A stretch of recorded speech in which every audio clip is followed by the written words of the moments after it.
लालच दे विच डाकू हसीना फसी है। लुधियाना पुलिस ने एक फ्रूटी प्लान बनाया सी, फ्री दी फ्रूटी लैंदियां गिरफ्तार किया गया है मनदीप मोना ते उसदे पति नूं। मनदीप मोना ते पति दी पछाण दे लई यह प्लान बनाया गया सी। हेमकुंड साहिब दे विच भीड़ ज्यादा होण दे कारण पछाण नहीं हो पा रही सी। ठंड ज्यादा होण करके लोकां ने मूंह ढके हुए सी। लुधियाना पुलिस दे कोल पक्के इनपुट सी कि मोना ते उसदा पति दोवें हेमकुंड साहिब तो वापस आ रहे ने, जिन्हां दी पछाण करन दे लई पुलिस ने यह प्लान बनाया सी। ये तस्वीरां भी असीं तुहानूं विखावांगे। फ्री दी फ्रूटी दे लालच दे विच मोना ते उसदा पति फसे ने। 10 रुपए दी फ्रूटी महंगी पै गई, जिसने उन्हां दी गिरफ्तारी करवा दी। लुधियाना पुलिस दे वल्लों यह प्लान बनाया गया सी क्योंकि ज्यादा ठंड के कारण चेहरे श्रद्धालुओं के ढके हुए सी, इस करके पछाण करनी मुश्किल सी। हेमकुंड साहिब दे विच हेमकुंड साहिब पहुंचे हुए सी मत्था टेकण दे लई इस लुੱਟ दी वारदात नूं अंजाम दे के, ते ये पूरा पक्का इनपुट सी पुलिस दे कोल कि उत्थों वापस आ रहे ने। ते उस मौके दे उत्ते पुलिस दे वल्लों फ्री दी फ्रूटी दा प्लान बनाया गया। ते जिवें ही फ्री दी फ्रूटी दे चक्कर दे विच इन्हां ने अपने चेहरे नंगे कीते, अपना जिहड़ा चेहरे दा कवर सी वो उतारिया, तो इन्हां दी पछाण हो गई ते इस फ्रूटी ने ही इन्हां दी गिरफ्तारी करवाई है। तस्वीर है, एक्सक्लूसिव तस्वीर इस वेले दिखा रहे हैं।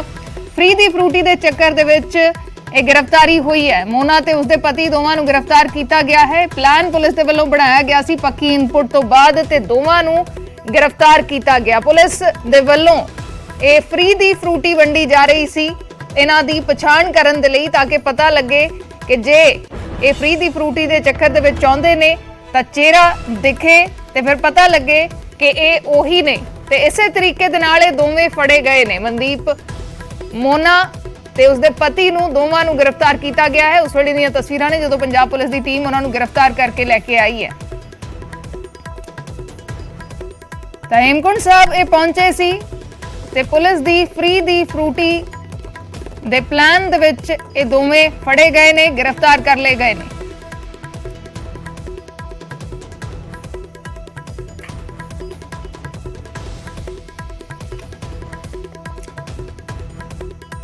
लुधियाना दी कैशवैन कंपनी तो करोड़ों की लुੱਟ दी वारदात नूं अंजाम दे के ये लोग फरार हुए।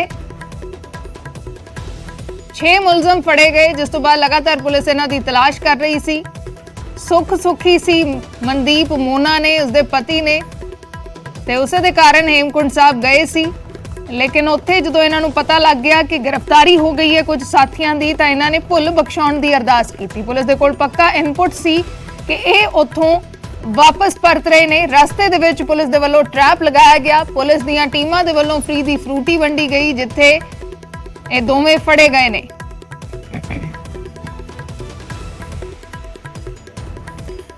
मनोज राठी मेरे सहयोगी फोन लाइन ते जुड़े ने। मनोज, एक कहानी होर भी असीं कह सकते कि फिल्मी बन गई है, जिस तरीके दे नाल पुलिस ने इन्हां दोवां नूं गिरफ्तार किया है।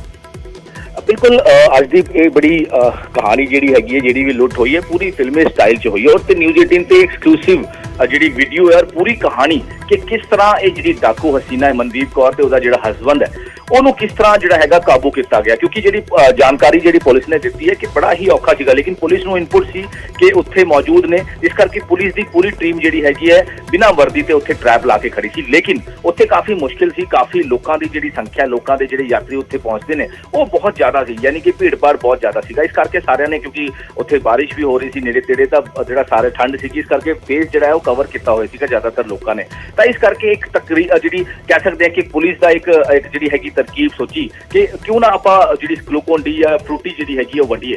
तां इस करके जिहड़े भी पुलिस वाले सीगे सिविल वर्दी च, उन्होंने फ्रूटी लैके जिहड़ा हैगा वंडना शुरू किया कि कोई भी आएगा। और उही होया, ये दोवें यानी कि डाकू हसीना मनदीप कौर ते इहदा जिहड़ा हसबैंड है, जिन्होंने फेस कवर किया होया सी, कह सकते हैं कि डर के मारे भी, क्योंकि उन्होंने पता सीगा कि उन्होंने जिहड़े साथी हैं वो काबू कर लें, इस करके फेस कवर करके ही चलो तां आपां बच जा सकते हैं। लेकिन उन्होंने ये नहीं पता सीगा कि उन्होंने तो आगे होर एक कदम पुलिस की जिहड़ी सोच है, इस करके फ्रूटी जिहड़ी हैगी वो वंडी गई। जिद्दां ही ये उत्थे पहुंचे हैं, फ्रूटी इन्होंने लीती, अपना फेस जिहड़ा वो जिहड़ा हैगा कवर किया सीगा वो हटाया, तो पुलिस ने इन्हों पहचान लिया। तो एक पुलिस वाले ने इन्हों की फोटो जिहड़ी हैगी वो लीती है, जिहड़ी अपने कोल एक्सक्लूसिव मौजूद हैगी, जिहड़ी तुसीं टीवी स्क्रीन पर भी वेख रहे हो। उस तो बाद हालांकि उत्थे इन्हों काबू नहीं किया गया, क्योंकि उत्थे काफ़ी रश सीगा, ऊंचाई सीगी और भीड़ भाड़ भी सीगी, इस करके किसी तरह का कोई रिस्क जिहड़ा है पुलिस नहीं लैंदी है, क्योंकि यही सोचती है कि जिहड़ा भी कोई ऑपरेशन करे तो किसी को ਕੋਈ ਨੁਕਸਾਨ ਨਾ ਪਹੁੰਚੇ, ਕਿਸੇ ਵੀ ਤਰ੍ਹਾਂ ਦੇ ਕੋਈ ਭਗਦੜ ਨਾ ਮਚੇ। ਇਸ ਕਰਕੇ ਇਹਨਾਂ ਦਾ ਫਿਰ ਇਹਨਾਂ ਨੂੰ ਫੋਟੋ ਖਿੱਚ ਕੇ ਇਹਨਾਂ ਨੂੰ ਪੁਲਿਸ ਸੈਟੀਸਫਾਈ ਹੋ ਗਏ ਪੁਲਿਸ ਵਾਲੇ ਕਿ ਇਹੀ ਡਾਕੂ ਹਸੀਨਾ ਮਨਦੀਪ ਕੌਰ ਹੈ ਤੇ ਉਹਦਾ ਹਸਬੰਡ ਹੈ। ਇਸ ਕਰਕੇ ਉਹਨਾਂ ਦੇ ਪਿੱਛੇ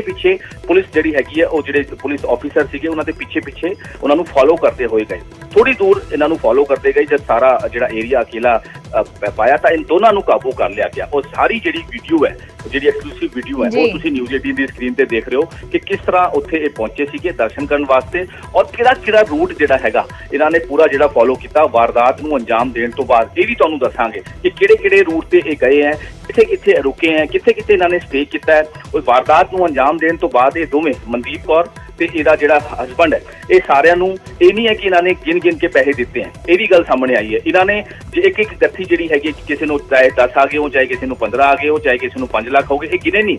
ਇਹ ਸਾਰਿਆਂ ਨੂੰ ਜਿਹੜੇ ਹੈਗੇ ਗੱਠੀ ਜਿਹੜੀ ਹੈਗੀ ਹੈ ਵੰਡੀ ਤੇ ਬਾਅਦ ਚ ਕਿਹਾ ਕਿ ਤੁਹਾਨੂੰ ਬਾਅਦ ਚ ਅਸੀਂ ਆ ਕੇ ਡਿਵਾਈਡ ਕਰਾਂਗੇ, ਹਜੇ ਪੁਲਿਸ ਜਿਹੜੀ ਹੈਗੀ ਸਖਤੀ ਹੋ ਸਕਦੀ, ਇਸ ਕਰਕੇ ਤੁਸੀਂ ਵੱਖ-ਵੱਖ ਹੋ ਜਾਓ। ਔਰ ਉਸ ਤੋਂ ਬਾਅਦ ਇਹ ਦੋਵੇਂ ਜਿਹੜਾ ਹੈਗਾ ਇਹਨਾਂ ਨੂੰ ਲੈਣ ਆਈ bus stand, Ludhiana bus stand 'ਚ ਇਹਨਾਂ ਨੂੰ ਗੱਡੀ ਲੈਣ ਆਈ। ਉਸ ਤੋਂ ਬਾਅਦ ਇਹ ਬਰਨਾਲਾ ਗਏ ਨੇ, ਬਰਨਾਲਾ ਤੋਂ ਫਿਰ ਇਹ ਸੰਗਰੂਰ ਉੱਥੇ ਵੀ ਇੱਕ ਰਿਸ਼ਤੇਦਾਰ ਦੇ ਘਰ ਰਹੇ ਹੈ ਔਰ ਉਸ ਤੋਂ ਬਾਅਦ ਇਹ ਸਿੱਧਾ ਜਿਹੜਾ ਹੈਗਾ ਯਾਤਰਾ 'ਚ ਗਏ। ਹਾਲਾਂਕਿ ਇੱਕ ਜਿਹੜੇ ਪੁਲਿਸ ਸੋਰਸਿਸ ਸਾਨੂੰ ਜਾਣਕਾਰੀ ਦੇ ਰਹੇ ਹੈ ਕਿ ਪੁਲਿਸ ਨੂੰ ਇੱਕ ਇਨਫੋਰਮੇਸ਼ਨ ਜਿਹੜੀ ਮਿਲੀ ਸੀਗੀ, ਪੁਖਤਾ ਇਨਫੋਰਮੇਸ਼ਨ ਸੀ ਕਿ ਇਹ ਯਾਤਰਾ ਤੋਂ ਬਾਅਦ ਸਿੱਧਾ ਨੇਪਾਲ ਭੱਜਣ ਦੀ ਫਿਰਾਕ 'ਚ ਹੈਗੇ, ਯਾਤਰਾ ਜ਼ਰੂਰ ਕਰਨਗੇ, ਯਾਨੀ ਕਿ ਹੇਮਕੁੰਟ ਸਾਹਿਬ ਦੀ ਯਾਤਰਾ, ਔਰ ਉਸ ਤੋਂ ਬਾਅਦ ਇਹ ਉੱਥੋਂ ਸਿੱਧਾ ਉੱਤਰਾਖੰਡ ਹੁੰਦੇ ਨੇਪਾਲ ਭੱਜਣਗੇ। ਔਰ ਇਹੀ ਪੁਲਿਸ ਨੂੰ ਇਨਫੋਰਮੇਸ਼ਨ ਸੀ ਕਿ ਜਿਸ ਦੇ ਹਿਸਾਬ ਨਾਲ ਪੁਲਿਸ ਲਗਾਤਾਰ ਕੰਮ ਕਰ ਰਹੀ ਸੀ। ਹਾਲਾਂਕਿ ਇਹ ਮੋਬਾਈਲ ਯੂਜ਼ ਨਹੀਂ ਕਰ ਰਹੇ ਸੀਗੇ, ਇੱਕ ਵੱਡਾ ਚੈਲੰਜ ਸੀਗਾ ਪੁਲਿਸ ਦੇ ਕੋਲ ਵੀ ਕਿ ਇੱਕ ਮੋਬਾਈਲ ਜਿਹੜਾ ਹੁੰਦਾ ਹੈ ਉਹਦਾ ਟੈਕਨੀਕਲ ਸਰਵੇਲੈਂਸ ਲਗਾ ਕੇ ਪੁਲਿਸ ਬੜਾ ਈਜ਼ੀਅਰ ਜਿਹੜਾ ਹੈਗਾ ਉਹ ਵੈਰੀਫਾਈ ਕਰ ਲੈਂਦੀ ਹੈ, ਲੇਕਿਨ ਇਹਨਾਂ ਕੋਲ ਮੋਬਾਈਲ ਵੀ ਨਹੀਂ ਸੀਗਾ। ਇਸ ਕਰਕੇ ਪੁਲਿਸ ਸਿਰਫ ਇੰਨਾ ਸੀਗਾ ਕਿ ਇਸ ਥਾਂ ਤੇ ਮੌਜੂਦ ਹੋ ਸਕਦੇ ਨੇ, ਇਸ ਕਰਕੇ। ਲੇਕਿਨ ਉੱਥੇ ਰਸ਼ ਬਹੁਤ ਸੀ, ਭੀੜ ਬਹੁਤ ਜ਼ਿਆਦਾ ਸੀ, ਯਾਤਰੀ ਜਿਹੜੇ ਆ ਰਹੇ ਸੀਗੇ ਉੱਪਰੋਂ, ਇਸ ਕਰਕੇ ਪਹਿਚਾਨ ਕਰਨਾ ਬਹੁਤ ਮੁਸ਼ਕਿਲ ਹੋ ਜਾਂਦਾ ਹੈ। ਤੇ ਇੱਕ ਤਰਕੀਬ ਜਿਹੜੀ ਹੈਗੀ ਹੈ ਪੁਲਿਸ ਨੇ ਜਿਹੜੀ ਹੈਗੀ ਉਹ ਕੀਤੀ ਹੈ, ਸਾਰਿਆਂ ਨੂੰ ਫਰੂਟੀ ਵੰਡੀ ਔਰ ਫਰੂਟੀ ਦੇ ਹੀ ਜਾਲ 'ਚ, ਯਾਨੀ ਕਹਿ ਸਕਦੇ ਹਾਂ ਕਿ ਫਰੂਟੀ ਦੇ ਹੀ ਜਾਲ 'ਚ ਕਹਿ ਸਕਦੇ 10 ਰੁਪਏ ਦੀ ਫਰੂਟੀ ਨਾਲ ਜਿਹੜੀ ਹੈ ਉਹ ਅੜਿੱਕ ਕੇ ਚੜੀ ਹੈ ਡਾਕੂ ਹਸੀਨਾ। ਔਰ ਤਸਵੀਰਾਂ ਲਗਾਤਾਰ ਤੁਸੀਂ ਵੇਖ ਰਹੇ ਹੋ, ਬਿਲਕੁਲ ਸਾਫ਼ ਤਸਵੀਰ ਉਹਦੀ ਟੀਵੀ ਸਕਰੀਨ ਤੇ ਤੁਸੀਂ ਵੇਖੋ ਤੇ ਨਾਲ ਉਹਦੇ ਨਾਲ ਬਿਲਕੁਲ ਉਹਦਾ ਹਸਬੰਡ ਜਿਹੜਾ ਜਸਵਿੰਦਰ ਸਿੰਘ ਉਹ ਖੜਿਆ ਤੇ ਜਿਹੜਾ ਬਣ ਰਿਹਾ ਉਹ ਪੁਲਿਸ ਮੁਲਾਜ਼ਮ ਹੈਗਾ। ਔਰ ਜਿਹਨੇ ਪਿੱਛੋਂ ਫੋਟੋ ਖਿੱਚੀ ਹੈ ਵੈਰੀਫਾਈ ਕਰਨ ਵਾਸਤੇ ਕਿ ਉਹੀ ਡਾਕੂ ਹਸੀਨਾ ਹੈ, ਉਹ ਪੁਲਿਸ ਮੁਲਾਜ਼ਮ ਨੇ, ਯਾਨੀ ਕਿ ਉਹਨਾਂ ਦੀ ਫੋਟੋ ਖਿੱਚ ਕੇ ਜਦ ਉਹਦੀ ਪਹਿਚਾਨ ਕੀ ਹਾਂ ਇਹ ਉਹੀ ਹੈ, ਜਦ ਉਹ ਸੈਟੀਸਫਾਈ ਹੋ ਗਏ ਪੁਲਿਸ ਵਾਲੇ ਔਰ ਉਸ ਤੋਂ ਬਾਅਦ ਇਹਨੂੰ ਟਰੈਪ ਲਾਇਆ, ਇਹਦੇ ਪਿੱਛੇ ਇਹਨੂੰ ਫੋਲੋ ਕੀਤਾ ਔਰ ਇਸ ਤੋਂ ਬਾਅਦ ਇਹਨੂੰ ਥੋੜੀ ਜਿਹੀ ਅੱਗੇ ਜਾ ਕੇ ਜਿਹੜਾ ਹੈਗਾ ਕਾਬੂ ਕੀਤਾ ਗਿਆ। ਉਹ ਵੀ ਨਾਲ ਤਸਵੀਰਾਂ ਤੁਸੀਂ ਵੇਖ ਰਹੇ ਹੋ ਕਿ ਜਦ ਇਹਨਾਂ ਦੋਨਾਂ ਨੂੰ ਕਾਬੂ ਕੀਤਾ ਗਿਆ ਔਰ ਉਸ ਤੋਂ ਬਾਅਦ ਦੀ ਤਸਵੀਰਾਂ ਨੇ ਜਦ ਇਹਨਾਂ ਨੂੰ ਕਾਬੂ ਕਰਕੇ ਇੱਥੋਂ ਲੈ ਕੇ ਆਇਆ ਗਿਆ। ਔਰ ਇਹ ਜਿਹੜੀ ਤਸਵੀਰਾਂ ਤੁਸੀਂ ਦੇਖ ਰਹੇ ਹੋ ਟੀਵੀ ਸਕਰੀਨ ਤੇ, ਜਦ ਇਹ ਯਾਤਰਾ ਤੋਂ ਲੋਕੀ ਜਦ ਵਾਪਸ ਆਉਂਦੇ ਹੈ ਉਹਦੇ ਦੀ ਤਸਵੀਰਾਂ ਹੈ, ਕਿਉਂਕਿ ਬਹੁਤ ਪਹਿਚਾਨ ਕਰਨਾ ਬੜਾ ਮੁਸ਼ਕਿਲ ਹੋ ਜਾਂਦਾ ਨਾ। ਲੇਕਿਨ ਇੱਕ ਗੱਲ ਹੋਰ ਹੈ ਕਿ ਡਾਕੂ ਹਸੀਨਾ 10 ਰੁਪਏ ਦੀ ਫਰੂਟੀ ਦੇ ਕਰਕੇ ਟਰੈਪ 'ਚ ਪੁਲਿਸ ਤੇ ਆਈ ਤੇ ਹੁਣ ਪੁਲਿਸ ਦੇ ਹੱਥੇ ਹੈ। ਜੀ ਸ਼ੁਕਰੀਆ ਮਨੋਜ ਪੂਰੀ ਜਾਣਕਾਰੀ ਦੇ ਲਈ। ਤਾਂ ਕਰੋੜਾਂ ਦੀ ਲੁੱਟ ਕਰਨ ਵਾਲੇ 10 ਰੁਪਏ ਦੀ ਫਰੂਟੀ ਦੇ ਚੱਕਰ ਦੇ ਵਿੱਚ ਪੁਲਿਸ ਦੇ ਅੜਿੱਕੇ ਚੜ ਗਏ ਨੇ। ਤਸਵੀਰਾਂ ਐਕਸਕਲੂਸਿਵ ਦਿਖਾ ਰਹੇ ਹਾਂ ਨਿਊਜ਼ 18 ਤੇ, ਜਿਵੇਂ ਮੇਰੇ ਸਹਿਯੋਗੀ ਜਾਣਕਾਰੀ ਦੇ ਰਹੇ ਨੇ ਕਿ ਪੁਲਿਸ ਦੇ ਵੱਲੋਂ ਇਹ ਟਰੈਪ ਲਗਾਇਆ ਗਿਆ, ਪੁਖਤਾ ਜਾਣਕਾਰੀ ਸੀ ਜਿਸ ਤੋਂ ਬਾਅਦ ਇਹ ਟਰੈਪ ਲਗਾਇਆ ਗਿਆ। ਤਸਵੀਰ ਖਿੱਚ ਕੇ ਇਸ ਨੂੰ ਯਕੀਨੀ ਬਣਾ ਲਿਆ ਗਿਆ ਕਿ ਇਹ ਦੋਵੇਂ ਉਹੀ ਨੇ, ਜਿਸ ਤੋਂ ਬਾਅਦ ਪੁਲਿਸ ਨੇ ਇਹਨਾਂ ਦਾ ਪਿੱਛਾ ਕੀਤਾ ਤੇ ਇਹਨਾਂ ਦੋਵਾਂ ਨੂੰ ਗ੍ਰਿਫਤਾਰ ਕਰ ਲਿਆ।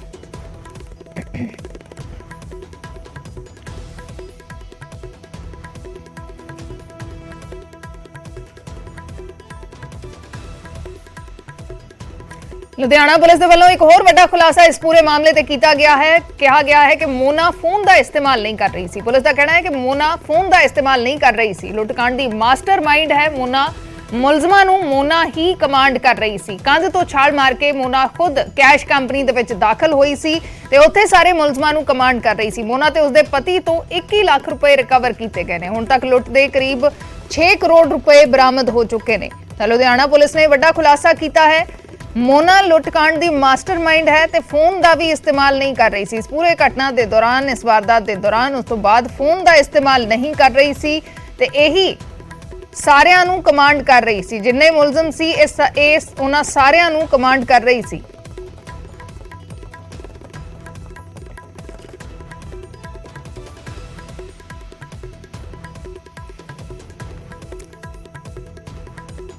ਤਾਂ ਇੱਕ ਪਾਸੇ ਇਹ ਪੂਰਾ ਖੁਲਾਸਾ ਹੋਇਆ ਹੈ, ਦੂਸਰੇ ਪਾਸੇ ਜਿਵੇਂ ਮੇਰੇ ਸਹਿਯੋਗੀ ਪਹਿਲਾਂ ਜਾਣਕਾਰੀ ਦੇ ਰਹੇ ਸੀ ਉਹ ਵੀ ਤਸਵੀਰਾਂ ਅਸੀਂ ਦਿਖਾ ਰਹੇ ਹਾਂ।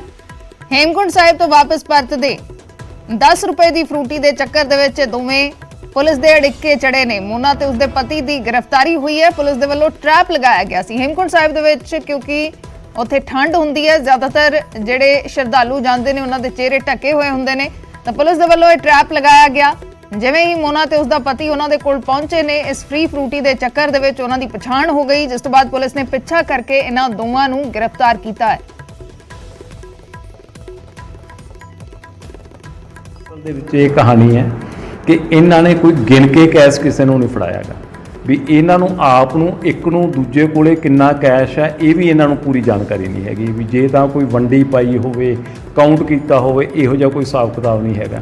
ਜਦੋਂ ਬੰਦੇ ਜਿਵੇਂ ਕਿ ਮਨਜਿੰਦਰ ਮਣੀ ਨੂੰ ਪਹਿਲਾਂ ਫੜਿਆ ਗਿਆ ਸੀ, ਉਹਦੇ ਤੋਂ 1 ਕਰੋੜ ਰੁਪਏ ਦੇ ਕਰੀਬ ਰਿਕਵਰ ਹੋਇਆ, ਫਿਰ ਦੁਬਾਰਾ ਫੜਿਆ ਗਿਆ ਤਾਂ ਹੋਰ ਉਹਦੇ 'ਚੋਂ ਲਗਭਗ 50 ਲੱਖ ਰੁਪਇਆ ਰਿਕਵਰ ਹੋ ਗਿਆ।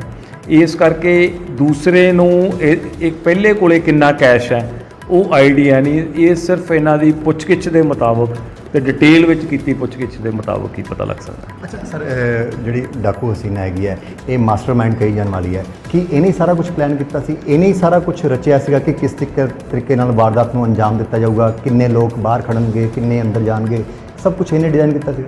ਇਹ ਬਿਲਕੁਲ ਸੱਚ ਗੱਲ ਹੈ ਕਿ ਜਿਹੜੀ ਮਨਜਿੰਦਰ ਮਣੀ ਤੇ ਮਨਦੀਪ ਮੋਨਾ ਹੀ ਮੁੱਖ ਸਾਜ਼ਿਸ਼ ਕਰਤਾ, ਤੇ ਇਹਦੇ ਵਿੱਚ ਜਿਹੜੀ ਇਹਨਾਂ ਦੀ ਪੁੱਛਗਿੱਛ ਦੌਰਾਨ ਤੇ ਉਸ ਦਿਨ ਜਦੋਂ ਅਸੀਂ ਮੌਕੇ ਤੇ ਵਿਜ਼ਿਟ ਕੀਤਾ ਸਿਕਿਉਰਿਟੀ ਗਾਰਡਾਂ ਵੱਲੋਂ, ਇਹ ਮੋਨਾ ਬੜੇ ਅੱਗੇ ਹੋ ਕੇ ਕਮਾਂਡ ਵੀ ਕਰ ਰਹੀ ਸੀ, ਉਹਨਾਂ ਨੂੰ ਲੇਡੀ ਦੀ ਆਵਾਜ਼ ਸੁਣ ਰਹੀ ਸੀ ਕਿਉਂਕਿ ਮੂੰਹ ਢਕਿਆ ਹੋਇਆ ਸੀ, ਤੇ ਉਹ ਕਹਿੰਦੇ ਸੀ ਸਾਰੇ ਪੈਸੇ ਜਲਦੀ ਇਕੱਠੇ ਕਰ ਲਓ। 2-3 ਇਹੋ ਜਿਹੀਆਂ ਗੱਲਾਂ ਕਰਦੇ ਆ। ਐਂ ਲੱਗਦਾ ਸੀ ਜਿਹੜਾ ਕਿ ਉੱਥੇ ਮਨਜਿੰਦਰ ਮਣੀ ਤਾਂ ਬੈਂਕ ਦੇ ਵਿੱਚ ਵਾਰਦਾਤ ਵੇਲੇ ਬਿਲਕੁਲ ਹੀ ਬੋਲਿਆ ਹੀ ਨਹੀਂ, ਨਾ ਹੀ ਉਹ ਉਹਨਾਂ ਦੇ ਅੱਗੇ ਹੋਇਆ ਗਾਰਡਾਂ ਦੇ ਕਿ ਕੋਈ ਉਹਨੂੰ ਪਛਾਣ ਨਾ ਲਵੇ, ਤੇ ਜਿਹੜੇ ਲਗਭਗ ਸਾਰੇ ਆਪਰੇਸ਼ਨ ਨੂੰ ਅੰਦਰ ਜਾ ਕੇ ਕਮਾਂਡ ਕਰ ਰਹੀ ਸੀ ਉਹ ਭਾਵੇਂ ਮਨਜਿੰਦਰ ਮਣੀ ਨਾਲ ਸੀ, ਪਰ ਮਨਦੀਪ ਮੋਨਾ ਹੀ ਉਹਨਾਂ ਨੂੰ ਇੰਸਟਰਕਸ਼ਨਾਂ ਦੇ ਕੇ ਜਲਦੀ ਕਰੋ। ਜਦੋਂ ਪਿੱਛੋਂ ਐਂਟਰ ਹੋਇਆ ਕੰਧ ਤੋਂ ਛਾਲ ਮਾਰ ਕੇ ਵੀ ਇਹਨਾਂ ਦੇ ਬਾਕੀਆਂ ਵਾਂਗੂ ਜਿਹੜੀ ਹੈ ਮੋਨਾ ਉਹਦੀ ਬਿਲਡਿੰਗ ਦੇ ਵਿੱਚ ਸ਼ਾਮਲ ਹੋਈ ਸੀ। ਅੱਛਾ, ਇਹ ਉੱਤਰਾਖੰਡ ਕਿਵੇਂ ਪਹੁੰਚ ਗਏ? ਅਸਲ ਦੇ ਵਿੱਚ ਜਦੋਂ ਅਸੀਂ ਪੁੱਛ ਪੜਤਾਲ ਕਰਦੇ ਇਹਨਾਂ ਦੇ ਰਿਸ਼ਤੇਦਾਰਾਂ ਕੋਲੇ ਪਹੁੰਚੇ ਤਾਂ ਉੱਥੋਂ ਇਹ ਪਤਾ ਲੱਗਿਆ ਵੀ ਇਹਨਾਂ ਨੇ ਦੱਸਿਆ ਸੀ ਵੀ ਅਸੀਂ ਨੇਪਾਲ ਜਾਣਾ ਹੈ, ਤੇ ਉਸ ਆਈਡੀਏ ਦੇ ਵਿੱਚੋਂ ਲੈ ਕੇ ਵੀ ਇਹ ਸ਼ੰਕਾ ਜ਼ਾਹਰ ਕੀਤਾ ਸੀ ਕਿਉਂਕਿ ਬੜੇ ਚੁਸਤ ਸੀ। ਇਹਨਾਂ ਨੇ ਪਹਿਲੇ ਦਿਨ ਤੋਂ ਹੀ ਇਹ ਫੈਸਲਾ ਕੀਤਾ ਸੀ ਜਦੋਂ ਵਾਰਦਾਤ ਕਰਨੀ ਹੈ ਵੀ ਕੋਈ ਮੋਬਾਈਲ ਨਹੀਂ ਯੂਜ਼ ਕਰੂਗਾ, ਇਸ ਕਰਕੇ ਕੋਈ ਉਹ ਇਨਫੋਰਮੇਸ਼ਨ ਨਹੀਂ ਮਿਲ ਰਹੀ ਸੀ। ਇਹਦੇ ਵਿੱਚ ਇਹਨੂੰ ਇੱਕ ਇਹ ਵੀ ਕਹਿ ਸਕਦੇ ਹਾਂ ਜਿਵੇਂ ਪੁਰਾਣੇ ਸਮਿਆਂ ਦੇ ਵਿੱਚ ਜਦੋਂ ਮੋਬਾਈਲ ਨਹੀਂ ਹੁੰਦਾ ਸੀ ਤੇ ਉਸ ਵਾਂਗੂ ਜਿਵੇਂ ਕਹਿ ਦਿਓ ਹਿਊਮਨ ਇੰਟੈਲੀਜੈਂਸ, ਇਹਦੇ 'ਚ ਲੋਕਾਂ ਨੇ ਬਹੁਤ ਜ਼ਿਆਦਾ ਸਹਿਯੋਗ ਦਿੱਤਾ, ਜਿਹੜਾ ਕਿ ਅਸੀਂ ਓਪਨਲੀ ਡਿਸਕਲੋਜ਼ ਨਹੀਂ ਕਰ ਸਕਦੇ, ਪਰ ਬਹੁਤ ਸਾਰੇ ਲੋਕਾਂ ਨੇ ਜਿਹੜੀਆਂ ਇਨਪੁਟਸ ਦਿੱਤੀਆਂ ਉਹ ਇਨਪੁਟਸ ਦੇ ਮੁਤਾਬਕ ਹੀ ਅਸੀਂ ਉੱਥੋਂ ਤੱਕ ਜਦੋਂ ਸ਼੍ਰੀ ਹੇਮਕੁੰਟ ਸਾਹਿਬ ਦੇ ਵਿੱਚੋਂ ਮੱਥਾ ਟੇਕ ਕੇ ਇਹ ਵਾਪਸ ਆ ਰਹੇ ਸੀ ਤੇ ਉਹਨਾਂ ਨੂੰ ਕਾਬੂ ਕਰਨ ਦੇ ਵਿੱਚ ਕਾਮਯਾਬ ਹੋਏ।